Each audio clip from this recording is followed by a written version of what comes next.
For thousands of years, the human race has harnessed the power of the sun and has used it to our advantage. From heating food and water to making fire, and more recently, using the rays of the sun to generate electricity. From as early as 1907, measurements of solar radiation was conducted at Union Observatory in Johannesburg.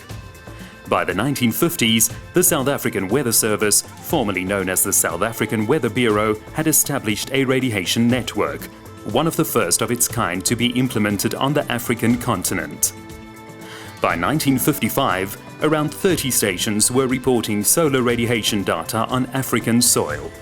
However, even today, the network stretching over the African region remains sparse and poses a huge concern in terms of the development of solar radiation measurements.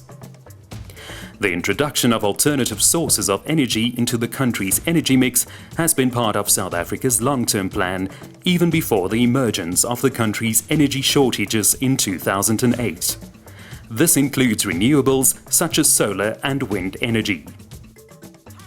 The South African government, through the Department of Science and Technology, has launched an initiative in association with the South African Weather Services to develop a solar atlas in order to identify areas with the greatest potential for solar energy harvesting and, in doing so, supplement the current energy grid. It is estimated that South Africa's solar radiation output is twice that of Europe, making this ideal a promising one.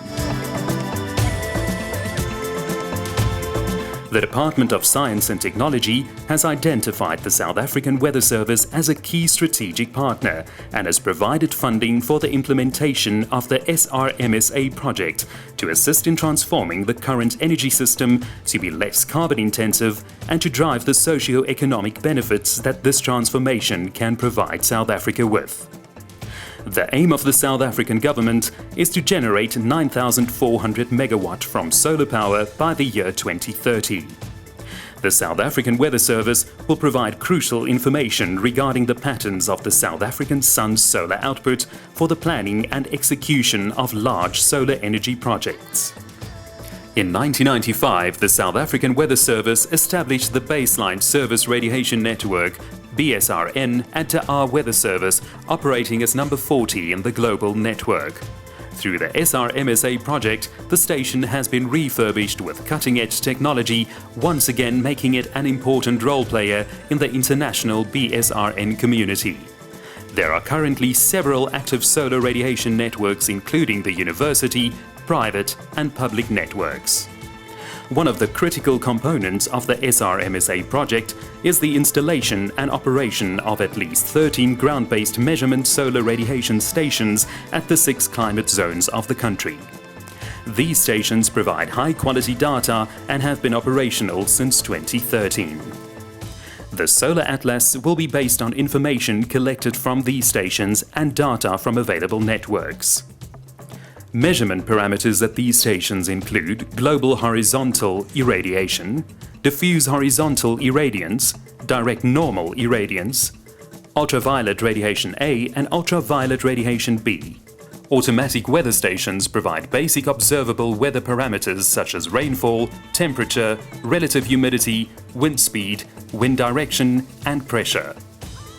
These stations are situated in the following climatic zones: Thohoyandou, Polokwane, Kruger Mpumalanga International Airport, Mahikeng, Irene, Upington, Prieska, Bethlehem, Bloemfontein, De Aar, King Shaka International Airport, Umtata, George and Cape Town. The following is a graph depicting the real-time monitoring of the stations and maintenance. The South African Weather Service makes use of the following equipment during the calibration process.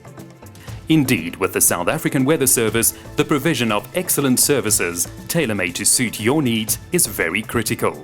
In this respect, the South African Weather Service has installed 2 stations at the Upington and Prieska solar parks. Should you require on-site measurements for your solar farm, do not hesitate to contact the South African Weather Service on 012 367 6000 or 6239. In July 2015, the South African Weather Service participated in a mini-calibration campaign where the South African Standard Group was intercompared with one of the European regional standard groups. The results were quite comparable.